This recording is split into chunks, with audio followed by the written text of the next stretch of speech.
नमस्कार. संवाद प्रतिवाद या आमच्या विशेष कार्यक्रमामध्ये आपल्या सगळ्यांचं स्वागत. आजवर महाराष्ट्रानं भारताच्या उभारणी जडणघडणीमध्ये खूप मोठं योगदान दिलेलं आहे. मग कला, क्रीडा, सांस्कृतिक, अर्थविश्व, उद्योग, साहित्य कोणतंही क्षेत्र असू दे, महाराष्ट्रातील अनेक प्रभूतींनी विभूतींनी प्रत्येक क्षेत्रामध्ये प्रचंड मोठी कामगिरी केलेली आहे. त्याहून पुढे जाऊन महाराष्ट्रानं आपल्या देशाला एक मोठा जाज्वल्य शौर्याचा इतिहास दिलेला आहे. महाराष्ट्रामध्ये छत्रपती शिवाजी महाराज, धर्मवीर छत्रपती संभाजी महाराज यांचा इतिहास म्हणजे संपूर्ण जगासाठी एक प्रेरणादायी असा इतिहास आहे.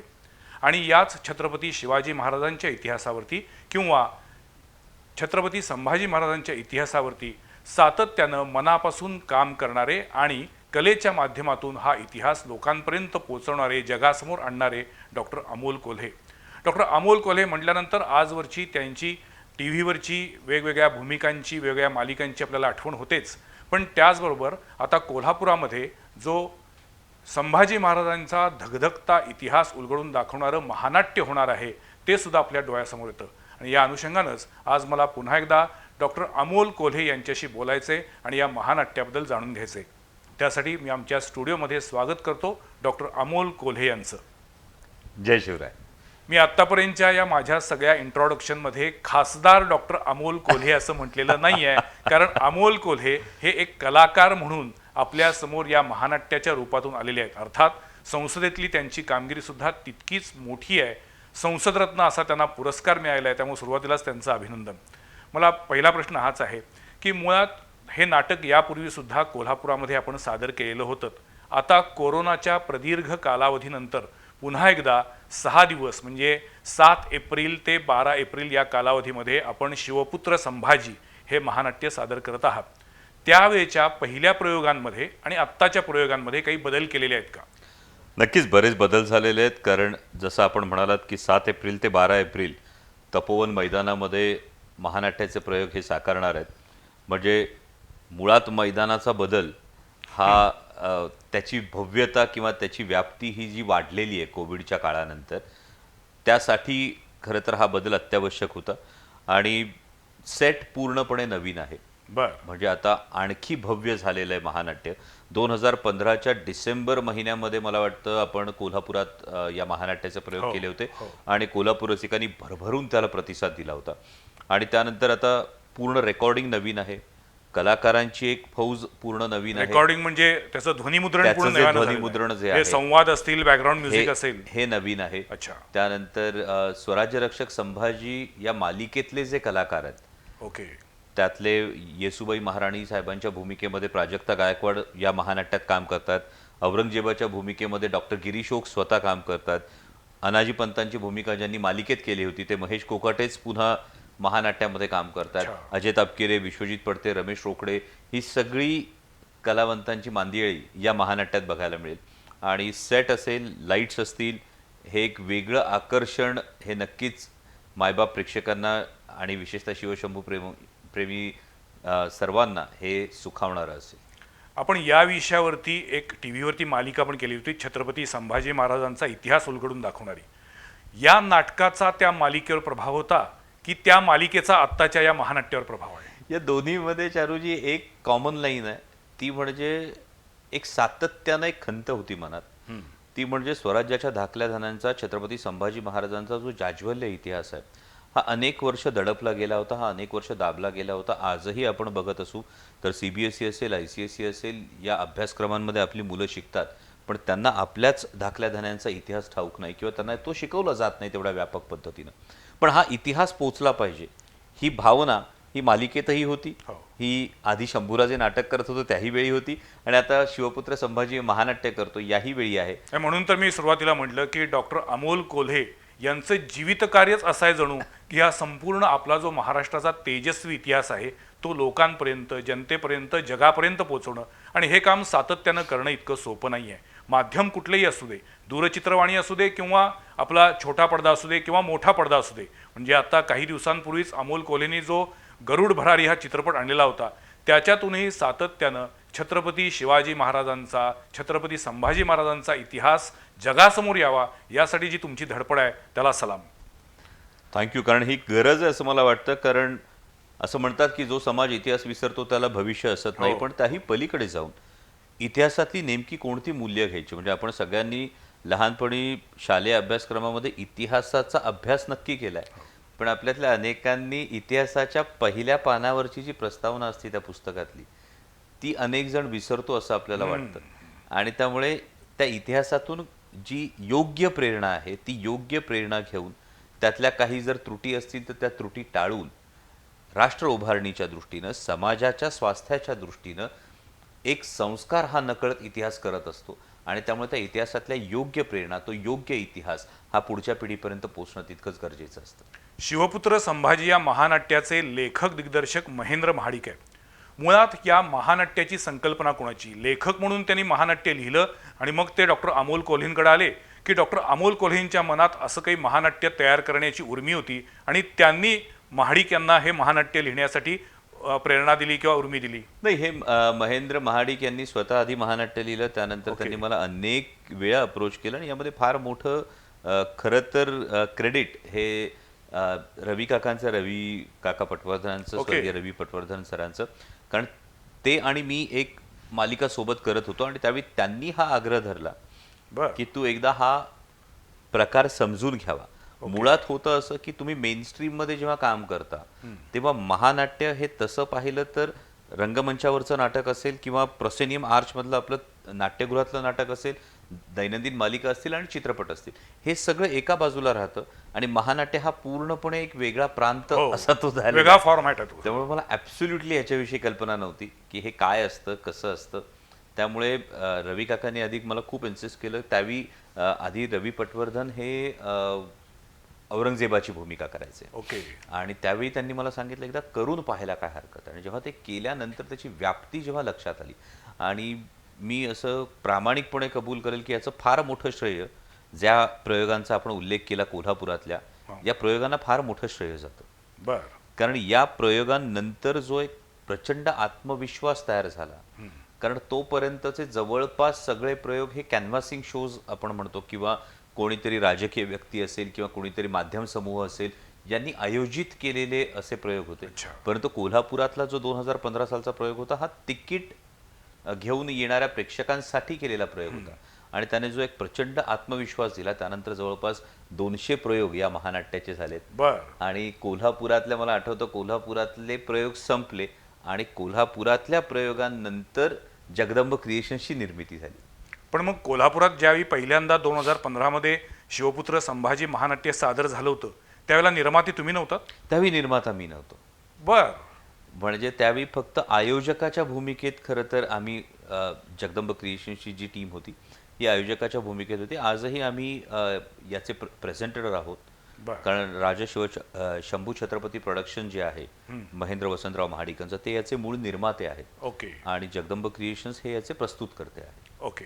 पण मग ज्या वेळेला तुम्ही हे महानाट्य स्वीकारलं किंवा छत्रपती संभाजी महाराजांची भूमिका करायचं मान्य केलं, त्यावेळेला तुमच्याकडे तुमच्या मनामध्ये बाबासाहेब पुरंदरे यांच्या जाणता राजा या महानाट्याची काही आठवण किंवा त्याचा काही प्रभाव होता का?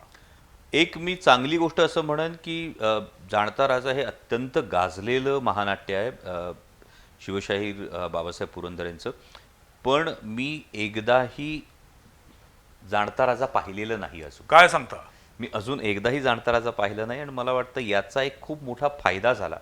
पूर्ण पाटी कोरी होती. की पूर्ण पाटी कोरी होती आणि यातून काहीतरी आपल्याला हे करायचंय. या पलीकडे जाऊन ज्या काळात जाणता राजा आलं त्या काळात ते नक्कीच खूप ग्रेट होतं आणि वर्षानुवर्ष म्हणजे जवळपास मला वाटतं गेली 2-2.5 दशकं हे सातत्यानं जाणता राजाचे प्रयोग अजूनही होत आहेत. पण मग एक प्रश्न मी स्वतःला विचारत राहिलो की याच्यामध्ये आपल्याला आणखी वेगळं काय करता येईल. अच्छा. याच्यामध्ये आपल्याला नवीन टेक्नॉलॉजीचा आधार घेऊन, नवीन तंत्रज्ञानाचा आधार घेऊन आणखी काय वेगळ्या गोष्टी करता येतील. म्हणजे आज तुम्ही बघत असाल शिवपुत्र संभाजी महानाट्यामध्ये संपूर्ण जहाज स्टेजवर येतं बरं. किंवा त्याच्यावर असणाऱ्या LED वॉल्स, त्या LED वॉलवर असणारं कम्प्युटर ग्राफिक्स, अच्छा. म्हणजे महानाट्याचा जो एक आवाका आहे, हा आवाका आणखी वाढवण्याच्या दृष्टीने काय करता येतं इतिहास सादर करत असताना नव्या टेक्नॉलॉजीचा व्यवस्थित खुबीनं वापर केला आहे. अगदी करावा लागतो. म्हणजे आता स्टेजही आपण जर बघत असाल तर आता तपोवन मैदानात सेट लागायला सुरुवात झालेली आहे. तर एकूण 4 मजले म्हणजे केवळ एक ज्याला 2 डायमेन्शनल सेट अशी एक कॉन्सेप्ट होती, तो 3 डायमेन्शनल सेट कसा करता येईल. बर. मग त्याचे संपूर्ण ते जे 4 मजले आहेत त्यातले जास्तीत जास्त मजले आपल्याला कसे वापरता येतील. अच्छा. मग ते एकाच प्लेनवर होण्यापेक्षा आज शिवपुत्र संभाजी महानाट्य 7 लेवलवर परफॉर्म होतं. बापरे. मग प्रेक्षकांमधून ज्या घोड्याच्या एंट्रीज आहेत की इथून मागे महानाट्याची एंट्री ही लेफ्ट टू राईट एवढीच असायची की प्रेक्षक बसलेले असायचे आणि प्रेक्षकांच्या समोरून घोडा जातो. पण तो कायम एक प्रश्न होता की पण मग तुम्ही हे मुद्दाम केलं का, म्हणजे प्रेक्षकांच्यातून एंट्री घेण्यामागं काही वेगळा विचार आहे का? नक्कीच हा एक फार वेगळा विचार आहे. म्हणजे मी कायम असं म्हणतो की मी शेवटच्या रांगेपर्यंत घोडा नेण्याचा प्रयत्न करतो. कारण त्याचं एक भावनिक कारण आहे की समजा तुमची परिस्थिती आहे आणि तुम्ही अगदी पुढच्या रांगेतलं तिकीट काढलं आणि माझी जर आर्थिक परिस्थिती नाही आणि मी शेवटच्या रांगेतलं तिकीट काढलं. बरं, या महानाट्याचं सगळ्यात वैशिष्ट्य असं आहे ना की सहकुटुंब लोक हे हो, बघायला हो. येतात. तर मी माझ्या मुलांना इतिहास दाखवण्यासाठी घेऊन आलो, मी शेवटचं तिकीट काढलं आणि दुसऱ्या दिवशी आपल्या दोघांचीही मुलं शाळेत भेटली आणि तर तुमचा मुलगा ज्यांनी पुढचं तिकीट काढलंय तो म्हणेल की अरे मी अगदी जवळून पाहिलं, आणि नंतर ज्यांनी शेवटचं तिकीट काढलंय त्याला वाटेल की अरे माझे वडील फेल्युअर आहेत. त्याच्या मनातही त्याच्या वडिलांची हिरो हीच प्रतिमा राहावी म्हणून मी शेवटच्या रांगेपर्यंत घोडा नेतो की तोही सांगतो अरे मी सुद्धा एवढ्या जवळून पाहिलं. क्या बात आहे. त्यामुळे ही भावना आहे आणि मग याच्यातून प्रेक्षकांमध्ये जी एक आत्मीयता येते, अधिक कनेक्ट वाढतो. म्हणजे राज्याभिषेकाचा जो संपूर्ण मिरवणूक आहे हा. त्यावेळी आम्ही एका गँगवेमधून प्रेक्षकांमधून संभाजीराजे एका बाजूने आणि एका बाजूने येसुबाई साहेब असे एक प्रेक्षकांमधून येतात. ओके. मी संभाजीनगरला प्रयोग केले, नाशिकला प्रयोग केले, निपाणीला प्रयोग केले. या तीनही शहरं भौगोलिकदृष्ट्या खूप वेगवेगळ्या ठिकाणी आहेत. हो. पण तीनही ठिकाणी मला आलेला अनुभव आहे, लहान लहान मुलांना आई वडील पुढं करतात आणि त्यांना ठाऊक आहे की जर लहान मूल समोर आलं तर मी नक्की त्याच्या डोक्यावर हात तरी ठेवेन किंवा त्याच्या गालाला तरी स्पर्श करेन.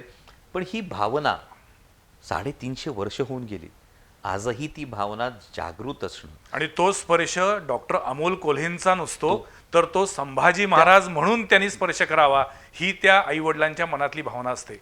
आजही आपल्या महाराष्ट्रातील प्रत्येक मराठी माणसाच्या मनात छत्रपती शिवाजी महाराज, छत्रपती संभाजी महाराज ही दैवत आहेत आणि म्हणूनच अशी महानाट्य आपण आवर्जून बघितलीच पाहिजेत. याचं स्टेजची डायमेन्शन्स काय आहेत? हे साधारणतः 150 फूट रुंद असतं. बर. याची डेप्थ जवळपास 80-85 फूट असते. बाप रे. आणि फक्त त्यावर लावलेल्या सेटची हाईट जर बघितली तर ती 65 फुटाची असते. अरे बापरे. आणि आता हा कोल्हापुरातला कितवा प्रयोग असणार आहे 7 तारखेचा? हा कोल्हापुरातला जवळपास 235वा प्रयोग असेल. बर. आणि याच्यात होतं कसं की अनेकांना कन्फ्युजन यामध्ये एकच असतं की दररोज तोच प्रयोग असतो की एकदा तिकीट काढलं म्हणजे मला रोज 6 दिवस यायचं आहे. हे मला अनेक ठिकाणी विचारायला गेलं, त्यामुळे हे स्पष्टीकरण देतो की रोज तोच प्रयोग असतो. हो. छत्रपती संभाजी महाराजांच्या जन्मापासून ते त्यांच्या तेजस्वी बलिदानापर्यंत अच्छा. हा संपूर्ण प्रवास हा 2.5 तासात आपण उलगडून दाखवतो या प्रयोगामध्ये, आणि तोच प्रयोग दुसऱ्या दिवशी होतो. पण मग यामध्ये सुद्धा, या महानाट्यामध्ये सुद्धा छत्रपती शिवाजी महाराज रंगमंचावरती येत आहेत का? हो. मग त्याची भूमिका कोण करते? ती भूमिका आमचा एक कलाकार आहेत आमच्या टीम मधलेच, जे मूळचे सातारचे आहेत, बर. ते करतात. बर. पण मग आता या संपूर्ण संहितेमध्ये तुम्ही म्हटलात की जन्मापासून ते बलिदानापर्यंत आहे, तर हा साधारणपणे नॉनस्टॉप नाट्यप्रयोग होतो की यालाही मध्यंतर असतं? यालाही मध्यंतर असतो. म्हणजे पहिल्या अंकानंतर जवळपास 10 मिनिटाचा मध्यंतर आहे आणि त्यानंतर दुसरा अंक सुरू होतो. 2 अंकी नाटक. 2 अंकी नाटक आहे. आता एका वेगळ्या मुद्द्याकडे येतो. डॉक्टर अमोल कोल्हेंनी छत्रपती शिवाजी महाराजांची भूमिका पण केलेली आहे. आता तुम्ही छत्रपती संभाजी महाराजांची भूमिका करताय. एक कलाकार म्हणून तुम्ही संवेदनशील माणूस आहात. जेव्हा या 2 भूमिका करत असताना तुमच्या मनामध्ये छत्रपती शिवाजी महाराज आणि छत्रपती संभाजी महाराज हे त्या काळात कसं जगले असतील, कसं रिॲक्ट होत असतील, त्यांना त्या काळात काय काय भोगावं लागलं असेल, हे सगळे विचार कुठेतरी येत असतील. अधिक प्रभावशाली व्यक्तिरेखा, अधिक जास्त प्रभाव टाकणारी किंवा अधिक दडपण येणारी अशी व्यक्तिरेखा कुठली वाटते? शिवाजी महाराज की संभाजी महाराज? खरं तर दोन्ही. दोन्ही म्हणजे प्रचंड उत्तुंग व्यक्तिमत्व आहेत. त्यापेक्षा दडपण म्हणण्यापेक्षा मी म्हणेन की खूप जबाबदारीची जाणीव करून बरोबर, देणारी आणि बरोबर. खूप जास्त प्रेरणा देणारी. कारण छत्रपती शिवाजी महाराजांची व्यक्तिरेखा करताना तुम्ही जेव्हा अभ्यास करता तेव्हा तुम्हाला राष्ट्र उभारणी ही एक संकल्पना आधी मनात येते. विचार करा, म्हणजे एक खूप सोपी गोष्ट आपल्याला वाटते की महाराजांनी स्वराज्य उभं केलं असं एवढंच आपण म्हणतो. पण तोपर्यंत राष्ट्र ही संकल्पना दख्खनच्या पठारावर काय हिंदुस्थानातून जवळपास हद्दपार झाली होती. हो. प्रत्येकाचं आपलं राज्य होतं, प्रत्येकाचं आपलं संस्थान होतं आणि हे रयतेचं राज्य आहे. ही संकल्पना, ही राष्ट्र उभारणीची संकल्पना ही खरं तर छत्रपती शिवाजी महाराजांनी या मातीत रुजवली, ती फोफावली. आणि छत्रपती संभाजी महाराजांच्या बाबतीत राष्ट्र रक्षणासाठी, म्हणजे मी कायम असं म्हणतो की महानाट्य का बघायला यावं, तर माता, माती आणि मातृभूमी यांचं रक्षण, त्यांची सेवा आणि त्यासाठी सर्वोच्च बलिदानाची प्रेरणा काय असते ते जाणून घेण्यासाठी महानाट्य बघायला यावं. आणि हे छत्रपती संभाजी महाराज म्हणून, जसं छत्रपती शिवाजी महाराज म्हणजे राष्ट्र उभारणी असतील, तर छत्रपती संभाजी महाराज म्हणजे सर्वस्वपणाला लावून त्या राष्ट्राचं रक्षण करणं आहे. त्यामुळे या दोन्ही व्यक्तिरेखांमध्ये मी म्हणेन की दडपण म्हणण्यापेक्षा त्या दोन्हींची जबाबदारी तेवढी मोठी आहे. पण एक प्रकारे छत्रपती संभाजी महाराजांच्या इतिहासामध्ये त्यांच्यावरती अन्याय झालाय. म्हणजे आजपर्यंत जो इतिहास मांडला गेला, या महानाट्यातून हा अन्याय पुसण्याचं काम केलं जाते का? 100% हा प्रयत्न आहे. कारण बरं, हे महानाट्य म्हणजे एकमेव असं नाही. अनेक ज्येष्ठ इतिहासकार आहेत, संशोधक आहेत. म्हणजे डॉक्टर जयसिंहराव पवारांसारखे अगदी ज्येष्ठ इतिहास संशोधक असतील, डॉक्टर कमल गोखले असतील, वासी बेंद्रे असतील, सेतू माधवराव पगडीजी असतील, या अनेक संशोधकांनी जे साहित्य लिहून छत्रपती संभाजी महाराजांचा नवीन इतिहास किंवा खरा इतिहास हा समोर आणण्याचा जो प्रामाणिकपणे प्रयत्न केला, त्याला कुठेतरी मी असं म्हणतो की मी त्या पालखीचा भोई आहे. म्हणजे मी कुणीही नाही. जगन्नाथाचा रथ जेव्हा ओढला जातो तेव्हा नक्की कुणाच्या ताकदीनं ओढला जातो ते ठाऊक नसतं, पण तुम्ही त्याला स्पर्श करता हे तुम्हाला भाग्य लाभतं. तसं हे भाग्य आहे. त्यामुळे या महानाट्यातून छत्रपती संभाजी महाराजांचा जो खरा इतिहास आहे, जो जाज्वल्य इतिहास आहे, हा पुढच्या पिढीपर्यंत पोहोचवण्याचा हा प्रामाणिक प्रयत्न आहे. पण ऐतिहासिक कलाकृती सादर करणं हे सध्याच्या काळात तितकं सोपं राहिलेलं नाही. कारण खरा इतिहास कोणता आणि इतिहासाची मोडतोड कोणती याबद्दल इतके वेगवेगळे मतप्रवाह तयार होतात, त्याच्यातून वाद निर्माण होतात. त्यामुळं असं महानाट्य सादर करणं हे एक प्रकारचं धाडस आहे असं मला वाटतं. तुम्ही हे महानाट्य सादर करत असताना या अँगलनं कधी विचार केला का की अरे आपण या एका धगधगत्या विषयाला हात घालतोय, तर आपल्यावरती खूप मोठी जबाबदारी आहे, आणि त्याच्याबद्दल तुम्हाला आजपर्यंत काही फीडबॅक आलीत का? नाही, ही जबाबदारी आहे हे 100% खरं. हे धाडस आहे का, तर मला असं वाटतं की एक फार सोपं तत्व आहे. म्हणजे केवळ माझंच नाही, जगदंब क्रिएशन कोणतीही जेव्हा ऐतिहासिक कलाकृती सादर करते तेव्हा त्याचं की जर तुमचा हेतू शुद्ध असेल तर संपूर्ण विश्व तुम्हाला मदत करण्यासाठी उभं राहतं. खरं आहे. त्यामुळे जर हा हेतू शुद्ध आहे की मला माझ्या धाकल्या धन्यांचा इतिहास, छत्रपती संभाजी महाराजांचा इतिहास मला पुढच्या पिढीपर्यंत अगदी खरं. पोहोचवलाच पाहिजे, हा जर हेतू शुद्ध असेल, तर उलट्या प्रतिक्रियांपेक्षा मला वाटतं सकारात्मक प्रतिक्रिया आणि आधारासाठी येणारे हात हे अनेक अनुभव आहेत की अनेक जण हे असे पाठीशी उभे राहतात की नाही, हे आलं पाहिजे, हे समोरच्या पिढीपर्यंत समजलं पाहिजे. म्हणजे आज तुम्ही बघत असाल तर या पद्धतीचं महानाट्य, म्हणजे मुघले आझम सारखं महानाट्य जर तुम्ही आज बघितलं तर त्याचं तिकीट दर हा 3,000, 5,000, 8,000 रुपये. हो. असं असताना आपल्या मातीतला इतिहास आहे, छत्रपती संभाजी महाराजांचा इतिहास हा पुढच्या पिढीपर्यंत पोहोचला पाहिजे म्हणून शिवपुत्र संभाजी या महानाट्याचा तिकीट दर फक्त 300 रुपये, 500 रुपये, 1,000 रुपये आणि 1,500 रुपये एवढाच आहे. पण हा तिकीट दर क्रॉस सबसिडाईज करण्यासाठी जसं मी म्हणालो तसे अनेक हात पुढे येतात बरं. आणि यातून एक स्पॉन्सरशिप क्रिएट होती जी क्रॉस सबसिडाईज करते या तिकीट दराला, आणि त्यामुळे शिवशंभू प्रेमींना या तिकीट दरात हे महानाट्य अनुभवता येतं. महाराष्ट्रात जन्मलेल्या प्रत्येक व्यक्तीचं खरं संचित किंवा खरी मिळकत काय, तर छत्रपती शिवाजी महाराज, छत्रपती संभाजी महाराज यांचा इतिहास. आपल्या मागं एवढा प्रचंड मोठा इतिहास आहे, इतकी थोर माणसं होऊन गेलेली आहेत की मला वाटतं प्रत्येकाची छाती अभिमानानं फुलून येईल. आणि जसं आता डॉक्टर अमोल कोल्हे म्हटले, जर हेतू शुद्ध असेल, आपल्याला जे करायचे त्याच्याबद्दल प्रामाणिक विश्वास असेल, तर काहीच अडचण येत नाही. या महानाट्यामध्ये एकूण कलाकार, तंत्रज्ञ मिळून साधारण किती लोकांची फौज आहे? एकूण 450 लोकांची फौज आहे. बाप रे. म्हणजे बॅकस्टेज, ऑनस्टेज, त्याची तयारी हे सगळं मिळालं तर 450 लोकांची एकूण टीम काम करते. म्हणजे त्याच्यातून एक पुन्हा मोठा रोजगार निर्मितीचा पण प्रयत्न होतोय. हो, म्हणजे याच्यातून डायरेक्ट इनडायरेक्ट एम्प्लॉयमेंट जर आपण विचार केला तर जवळपास 650 ते 700 लोकांना रोजगार मिळतो यामुळे. खरंय खरंय. या प्रत्येक शहरात जिथे जातो तिथल्या स्थानिकांना फार मोठ्या प्रमाणावर रोजगार मिळतो. स्थानिक कलाकारांना रंगमंचावर येण्याची एक चांगली संधी मिळते आणि त्याचबरोबर हा रोजगार हा डायरेक्ट इनडायरेक्ट पद्धतीने फार मोठ्या नाही प्रमाणात म्हणजे तिथल्या त्या शहरातले रिक्षा व्यावसायिक असतील, त्या शहरातले हॉटेल्स असतील, त्या शहरातले कारागीर असतील, तंत्रज्ञ असतील, या सगळ्यांनाच या महानाट्याच्या रूपानं काही ना काही काम मिळत असतं. आणि त्यामुळं हे 6 दिवसाचं जरी महानाट्य असलं तरी त्याच्यातून अनेकांचे संसार घरं उभारतात, हे खरं आहे. पण तुम्ही आत्ता जे म्हटलात त्यानुसार प्रत्येक शहरात जाता तेव्हा तिथल्या स्थानिक कलाकारांना तुम्ही या महानाट्यामध्ये वाव देता. कोल्हापुरात पण असे काही स्थानिक कलाकार आपण घेतलेले आहेत का? हो, कोल्हापुरात सुद्धा जवळपास 80 ते 100 स्थानिक कलाकार असतात बर, अरे वा, आणि याच्या तालमी सुरू झालेल्या आहेत. बर, शिवपुत्र संभाजीच्या पेजवर तुम्ही गेलात, तिथल्या फेसबुक पेजला जर तुम्ही मेसेज हे केलात तर त्याचे डिटेल्स सुद्धा तुम्हाला मिळतील.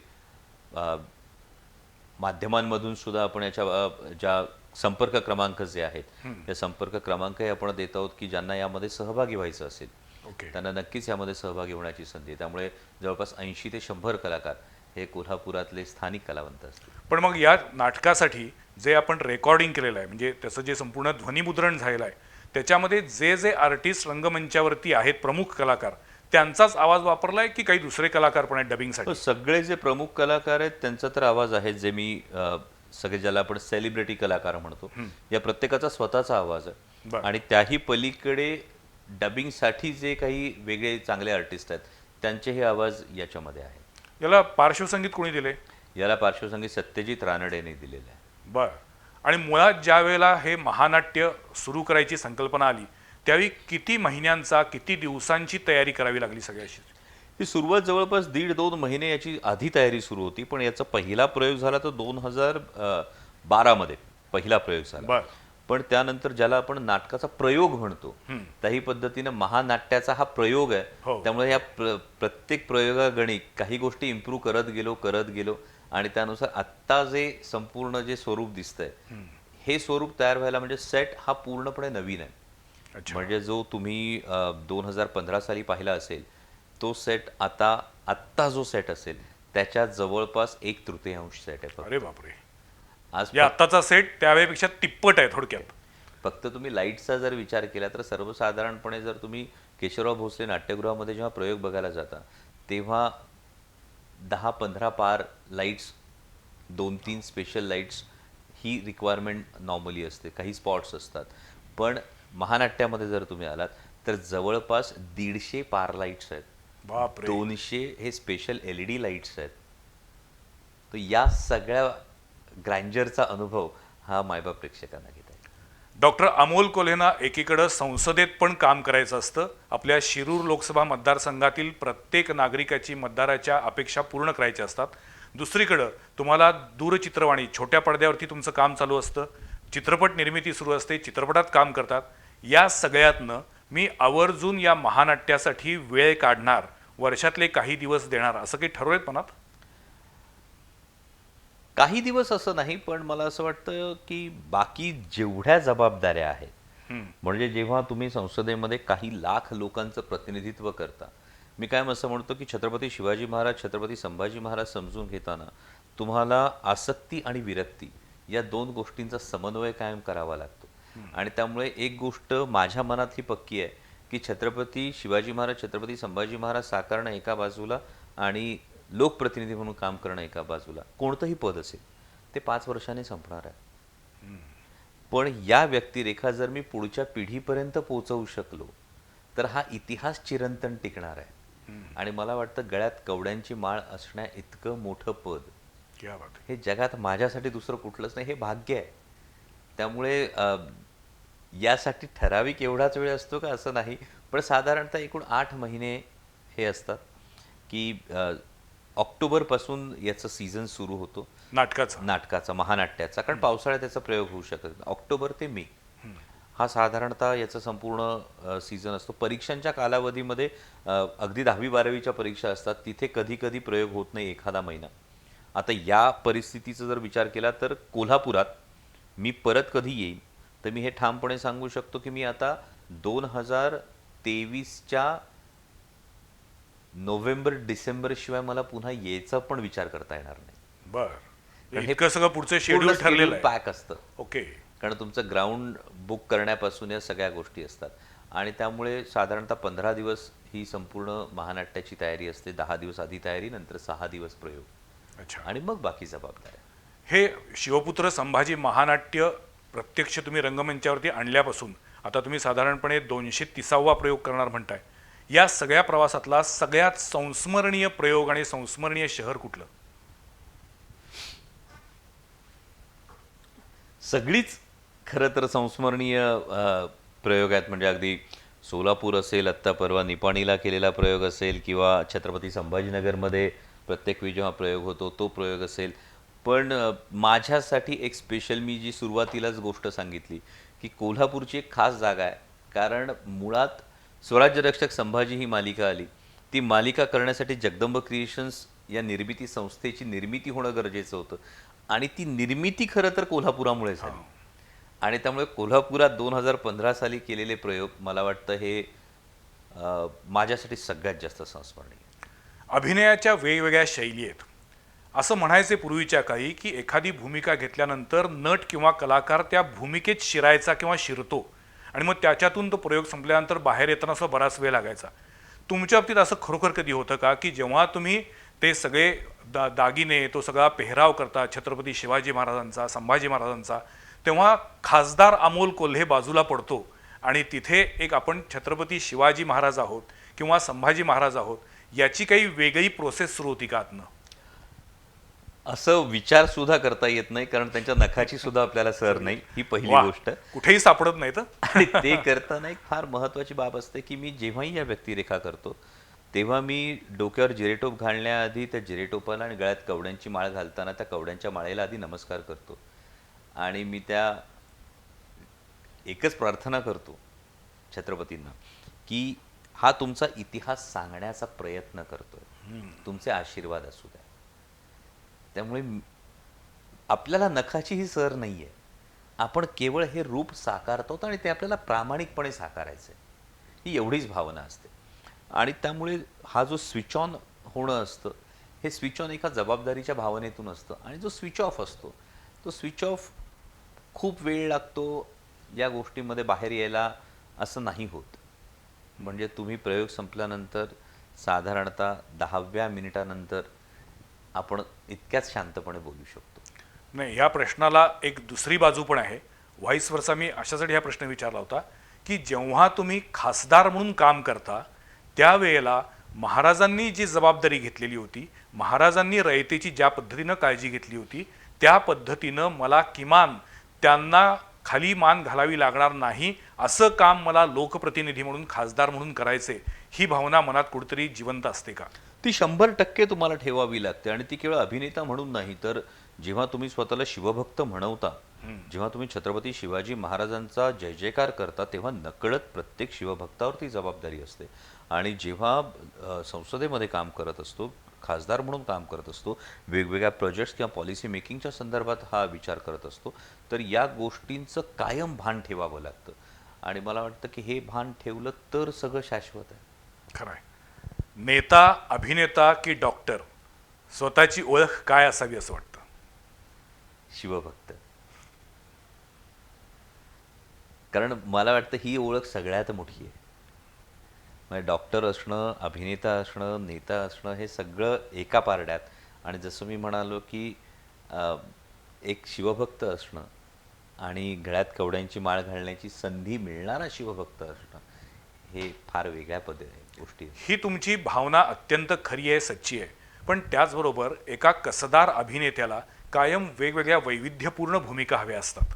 म्हणजे मी एका विशिष्ट कुठल्याही इमेजमध्ये किंवा विशिष्ट चौकटीमध्ये अडकून पडणार नाही, मी स्वतःला सिद्ध करण्यासाठी वेगवेगळ्या जॉनरच्या भूमिका करत राहीन, असं अनेक ज्येष्ठ श्रेष्ठ कलाकारांचं म्हणणं असतं.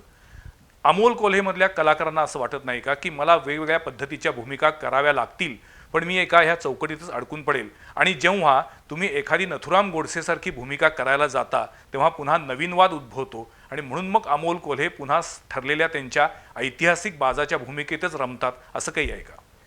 याच्यावरचं फार सोपं उत्तर आहे. तुमचा हात फ्रॅक्चर झाला तर तुम्ही हार्ट स्पेशलिस्टकडे जाल का? जर असं होणार नसेल तर मग कला क्षेत्रात सुद्धा तुमची स्पेशालिटी का असू नये? जर ऐतिहासिक भूमिका करणं ही माझी स्पेशालिटी असेल, पिरियड ड्रामा करणं ही माझी स्पेशालिटी असेल, तर मला ती करायला आवडते. आणि त्याही पलीकडे जसं तुम्ही म्हणालात की ही आणखी जास्त जाणीव विशेषतः समाजकारणात आल्यानंतर, राजकारणात आल्यानंतर, संसदेच्या सभागृहात उभं राहिल्यानंतर ही आणखी प्रकर्षानं झाली. जे तुम्ही म्हणालात की या पद्धतीनं अनेकदा हा प्रश्न विचारला गेला की कलाकाराला अनेक वेगवेगळ्या भूमिका करायला हव्यात आणि कलाकार म्हणून तुम्ही स्वतःला प्रूव्ह केलं पाहिजे आणि तुम्ही टाईपकास्ट होण्याची फार मोठी भीती आहे. पण तिथे उभं राहिल्यानंतर एक अशी प्रकर्षानं जाणीव होते की अजूनही छत्रपती शिवाजी महाराज, छत्रपती संभाजी महाराज आपला इतिहास आम्ही तितक्या प्रभावीपणानं देशाच्या कानाकोपऱ्यातही पोचवलेला नाहीये. काही प्रमाणात 100% आहे, पण तो तितक्या प्रभावीपणानं तो देशाच्या कानाकोपऱ्यात पोचलेला नाही. आणि विशेषतः जेव्हा पुढची जनरेशन समोर येणार आहे, म्हणजे पुढच्या जनरेशन नंतर आज आमची मुलं परदेशात जातात, परदेशात जाऊन आमची मुलं उभी राहिल्यानंतर तिथलाच एखादा स्थानिक माणूस असेल आणि जेव्हा तो स्थानिक माणूस म्हणेल तुम्ही नालायकांच्या देशातून आलेला आहात, जर तुमची पाळंमुळं घट्ट नसतील तर तुमची मान खाली जाईल. ही पुढच्या पिढीची मान खाली जाऊ नये म्हणून त्यांना आपल्या इतिहासाचं बाळकडू असणं, त्यांना आपल्या सामाजिक प्रेरणा ज्या आहेत, ज्या उदात्त प्रेरणा आहेत, त्यांची जाणीव असणं, या गोष्टी फार महत्त्वाच्या आहेत. कारण शेवटी मुद्दा असा येतो की जेव्हा तुम्ही एका जमिनीवर उभे राहता आणि ही जमीनच तुमची नाही असं म्हटलं जातं, त्याच्या इतका पराभव हा दुसरा कुठलाही नसतो. आणि त्यामुळे हे आपल्या पुढच्या पिढीला हे बाळकडू मिळावं, ही जाणीव विशेषतः संसदेच्या सभागृहात उभा राहिल्यानंतर फार प्रभावीपणानं झाली. आणि त्यानंतर टाईपकास्ट किंवा वेगवेगळ्या भूमिका करायला पाहिजेत हे माझं प्राधान्यच राहिलं नाही. आणि मग आता ते असं होतं की हे करताना जे जमेल, जर वेळ मिळाला तर मी विचार करू शकेन, पण त्यासाठी मी धावणार नाही. पण काय आहे, कलाक्षेत्रातून राजकारणात आलेत आणि स्थिरावलेत अशी अनेक उदाहरणं आपल्या देशात आहेत. महाराष्ट्रात कमी आहेत, पण साऊथ इंडियन जर आपण एकूण पॉलिटिकल आणखीन तिथलं टॉलिवूडचं क्षेत्र बघितलं, जयललितापासून अनेक लोकांचे आहेत की ज्यांनी कलाक्षेत्रातून सुरुवात केली, नंतर ते राजकारणात आले, राजकारणात स्थिरावले, मोठमोठ्या पदांवरती गेले. तसं डॉक्टर अमोल कोल्हे आज राष्ट्रवादी काँग्रेस पक्षाचे खासदार आहेत. भविष्यामध्ये जर त्यांना काही मोठी राजकारणातली पदं मिळाली तर तुमच्यातला कलाकारावरती अन्याय होईल का, आणि तो अन्याय होऊ देणार नाही याचं काही नियोजन केलेत का? प्रायोरिटी कशाला असणार? उद्या तुम्हाला जर राजकारणातलं मोठं पद मिळालं तर त्यावेळी अमोल कोल्हेचा स्टँड काय असेल? दोन फार महत्त्वाच्या गोष्टी आहेत. जसं तुम्ही म्हणालात की महाराष्ट्रातले अनेक मराठी कलाकार आहेत जे राजकारणात स्थिरावलेत, पण यामध्ये सुदैवानं किंवा हे आश्चर्य आहे मला पण की आत्तापर्यंत निवडून आलेला लोकांमधून हा मी पहिला कलाकार. हो, मी महाराष्ट्रातले कमी आहेत म्हणतोय. हो, म्हणजे साऊथ इंडियामध्ये जास्त आहे. नाहीच नाहीच घडलं आहेत आपल्याकडे जवळपास. असं. अगदी अगदी मान्य आहे. आणि हे कदाचित असं आहे का, म्हणजे हे अनेक प्रश्न आहेत की असं आहे का की कलाकार, मराठी कलाकार राजकारणाला नको म्हणतात, हो, की महाराष्ट्रातल्या राजकारणाची प्रगल्भता जास्त आहे आणि मग हे सगळं करताना आपण एक पाऊल मागे घेतो का? मग एक तुम्ही बघत असाल तर व्यक्त होताना सुद्धा, म्हणजे आज तुम्ही बघा की समजा एक उदाहरणादाखल देतो की प्रकाश राज जितक्या पद्धतीनं व्यक्त होतात, हो, एक मराठी कलाकार दाखवा हा त्या पद्धतीनं व्यक्त होऊ शकतो, सातत्यानं म्हणजे अगदी आणि परखडपणानं. अपवादात्मक तुम्ही नाना पाटेकरांचा जर अपवाद सोडला तर तुम्हाला खूप अपवाद म्हणजे अशी उदाहरणं सापडणार नाहीयेत की जी थेट व्यक्त होतात. म्हणजे खरं तर विक्रम विक्रम खूप गोखले, छान शरद पोंक्षे अशी काही व्यक्त व्हायचे. हाताच्या बोटावर मोजण्या आणि एवढी. हे व्यक्त होणं जे आहे त्याला एक लॉजिकल बेस असणं, हम्म. काहीतरी एक लॉजिकल बेस असणं हेही फार गरजेची गोष्ट आहे. पण जसं तुम्ही म्हणालात तसं राजकारणात मोठं पद मिळाल्यानंतर काय होईल, तर मी आत्ता सांगतो की मी अजून माळरान तुडवतोय. म्हणजे जर मी एखाद्या हायवेवर असतो तर मी तुम्हाला सांगू शकलो असतो की हायवे कुठे जातो, जे तुम्ही साऊथचं राजकारण म्हणालात, कलाकारांची फार मोठी फौज आणि माहिती आहे की कुठपर्यंत जाता येतं, तसं महाराष्ट्रात अजून घडलेलं नाही आहे. त्यामुळे मी अजून माळरान तुडवतोय. तेव्हा नक्की डेस्टिनेशन काय आहे हे ठाऊक नाही, पण त्यावेळेचं नक्कीच प्रायोरिटी ही ठरेल. जी गोष्ट समाजासाठी, राष्ट्रासाठी सगळ्यात महत्त्वाची असेल त्याला माझं प्राधान्य असेल. कारण मी कायम असं म्हणतो की तुमच्याकडे 2 पर्याय कायम असतात. माझं घर, माझं शहर, माझं राज्य, मग त्याच्या अलीकडे आणखी येतं माझा व्यवसाय, माझं क्षेत्र, आणि या सगळ्याच्या पलीकडं हे तुमचं शेवटी राष्ट्र येतं. आणि त्या गोष्टीसाठी जी गरज असेल त्यावेळची, त्या गरजेनुसार तो निर्णय घेईल. पण मग तुमच्या म्हणण्यानुसार एकूणच राजकारण हे क्षेत्र बेभरवशाचं आहे? कलाक्षेत्र कुठे भरोशाचं आहे? हो, 100%. आयुष्य कुठे भरोशाचं आहे? म्हणजे कोरोनामध्ये आपण बघितलंय की काल परवा बोललेल्या व्यक्तीला उद्या ॲडमिट केलं आणि परवा त्याचं काय होईल आपल्याला ठाऊक नाही आहे. मग हे बेभरवशाचं आहे असं अजिबात नाही, परंतु डेफिनेटली ही दोन्ही खूप डिमांडिंग क्षेत्र आहेत. या दोन्हीसाठी खूप वेळ द्यावा लागतो. या दोन्हीसाठी खरं तर अभ्यास करावा लागतो. म्हणजे राजकारणाच्या बाबतीत आपल्याकडे असं झालं की 3 गोष्टींवर कोणताही भारतीय माणूस सहज बोलू शकतो: क्रिकेट, बॉलिवूड आणि राजकारण. हो. तर त्यामध्ये म्हणजे जसं असतं की ज्याला गल्लीत फळकूट कसं पकडायचं तेही ठाऊक नसतं, तोही सांगतो की विराट कोहलीने कसा चुकीचा शॉट मारून तो आऊट झाला. आणि त्याच पद्धतीनं राजकारणात सुद्धा स्वतःच्या पलीकडे जाऊन ज्याने कधी स्वतःच्या गल्लीसाठी सुद्धा काम केलेलं नसतं, तोही कुठल्याही राष्ट्रीय नेत्याविषयी बोलतो की हा राष्ट्रीय नेता कसा करप्ट आहे किंवा हा राष्ट्रीय नेता कसा चुकतोय. कसा चुकतोय. हे खूप सोपं असतं. पण ही राजकीय साक्षरता खरोखर आहे का? ही खरंच म्हणजे हे कदाचित विषयांतर असेल, पण तुम्ही राजकीय ठरवून साक्षरतेची राजकारणात गरज आलात? 100% म्हणजे पश्चिम महाराष्ट्रातल्या कोणत्याही तरुणाला राजकारणाविषयी एक आकर्षण असतं, हो हो. जे मला सुद्धा होतं. आणि हे राजकारणात येणं हे नक्कीच ठरलेलं होतं, परंतु निवडणूक लढवायची हे ठरलेलं नव्हतं. खरं तर त्यालाही महानाट्याची पार्श्वभूमी आहे. मला अजूनही आठवतं की बारामतीमध्ये शिवपुत्र संभाजी या महानाट्याचे प्रयोग होते. बर. आणि त्या महानाट्याचा प्रयोग संपताना खरं तर पहिल्यांदा निवडणूक लढायची हां. हा निर्णय हा महानाट्याच्या दरम्यान खरं तर बारामतीत ठरला होता. कसा काय? म्हणजे त्यावेळेचं काय असा किस्सा घडला होता? त्यावेळची लोकसभेची निवडणूक खरं तर नाही, पण त्यावेळी तोंडावर तुम्हाला होती. राष्ट्रवादीकडनं ऑफर आली, कारण तुम्ही शिवसेनेच्याकडनं निवडणूक लढवण्यासाठी त्यावेळी सुरुवातीला इच्छुक होता. नाही, शिवसेनेकडून मी निवडणूक लढवायला इच्छुक नव्हतो. मी निवडणूक लढवायलाच इच्छुक नव्हतो. बर. म्हणजे निवडणूक लढणं, कारण हे खूप डिमांडिंग हे मला आधीपासून ठाऊक होतं. बर. आणि त्यामुळे निवडणूक लढवण्यासाठी मी अजिबातच इच्छुक पण मग नव्हतो. बारामतीमध्ये असं काय घडलं? बारामतीमध्ये तुम्ही म्हणजे मी बारामती जेव्हा- बरंच काय काय घडतं, पण ह्या तुमच्या बारामतीमध्ये बाबतीत खूप काय काही घडलं? घडतं. त्यामुळे हो. पवार साहेबांशी जेव्हा माझी मीटिंग झाली महानाट्याच्या संदर्भात, हे सगळं झाल्यानंतर मला विचारणा झाली साहेबांकडून की महानाट्याचे प्रयोग झाले आधीच्या 2, म्हणजे मी साहेबांना फक्त निमंत्रित करायला गेलो होतो, आणि त्यानंतर काही कार्यकर्त्यांनी त्यांच्यासमोर प्रस्ताव ठेवला की डॉक्टर अमोल कोल्हे जर शिरूरमधून लढले तर शक्य आहे. बर. आणि मग तिथून ती सूत्र हरली आणि त्यांनी मला विचारलं काय आहे, तर माझ्या हातात फक्त 22 दिवस होते. अच्छा. मला अनेकांनी सांगितलेलं 22 दिवसांमध्ये लोकसभेची निवडणूक लढवायची आहे. होणंच शक्य नाही.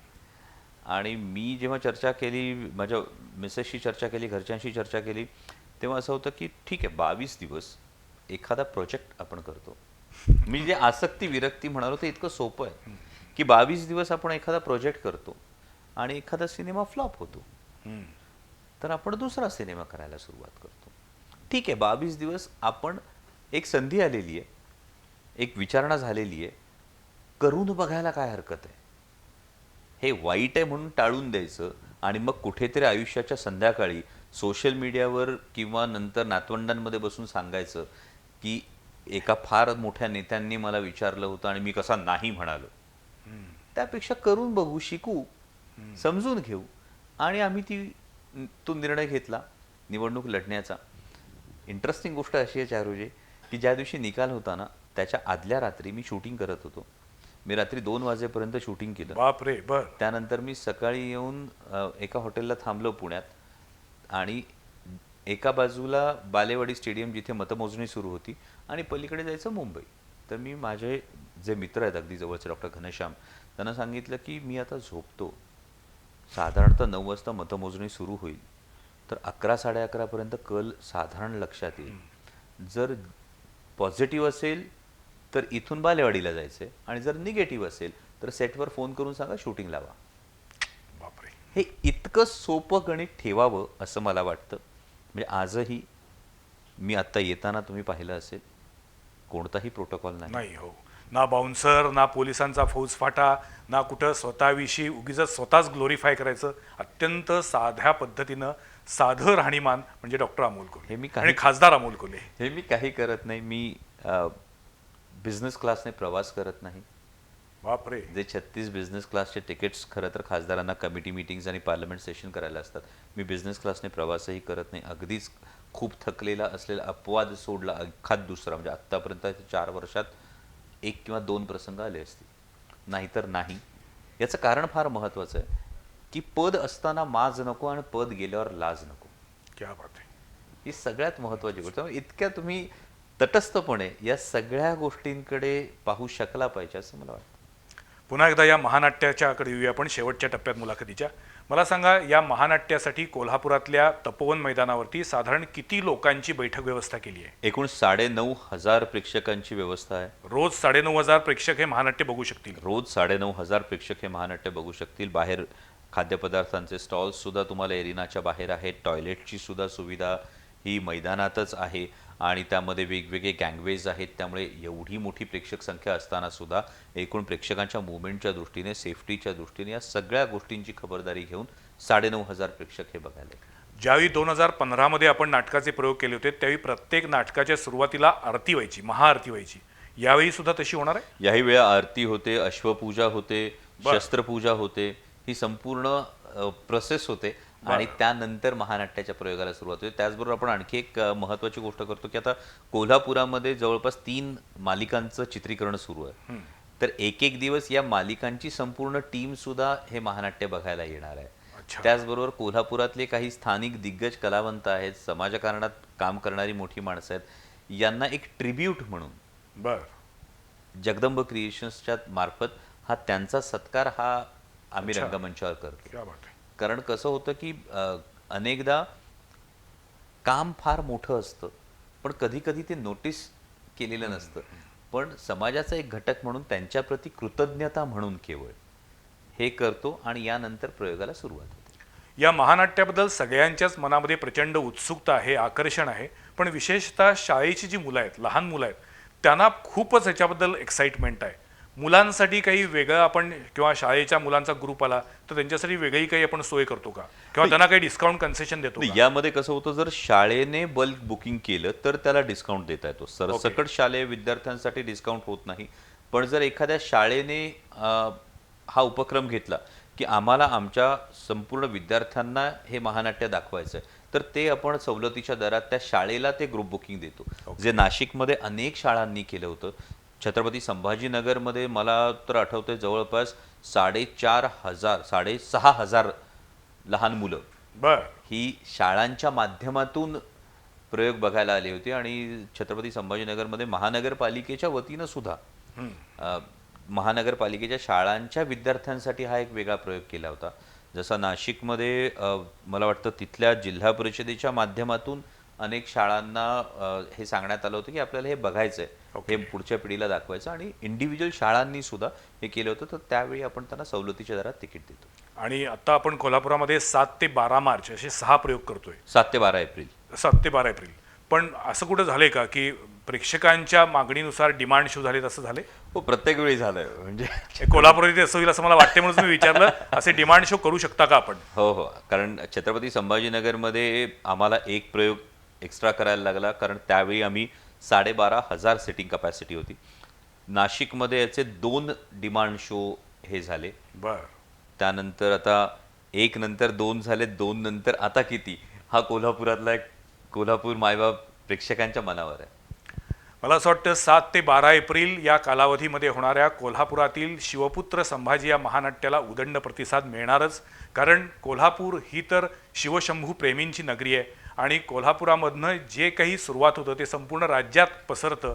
त्यामुळे 2015 मध्ये सुद्धा जसं डॉक्टर अमोल कोल्हेंनी सांगितलं की इथल्या महानाट्यानंतर जगदंब क्रिएशन हे खऱ्या अर्थानं प्रेझेंटर म्हणून तयार झाली, कंपनी अस्तित्वात आली.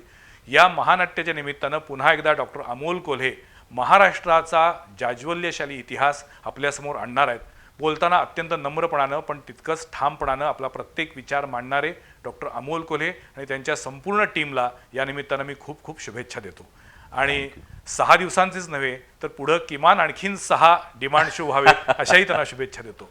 तुर्तास आज आमच्या स्टुडिओमध्ये डॉक्टर अमोल कोल्हे आले, मनमोकळेपणानं बोलले, याबद्दल मी त्यांचे आभार मानतो. धन्यवाद. जय शिवराय. पुढच्या सोमवारी पाहायला विसरू नका आणखीन एका विषयावरील चर्चा संवाद प्रतिवादमध्ये. नमस्कार.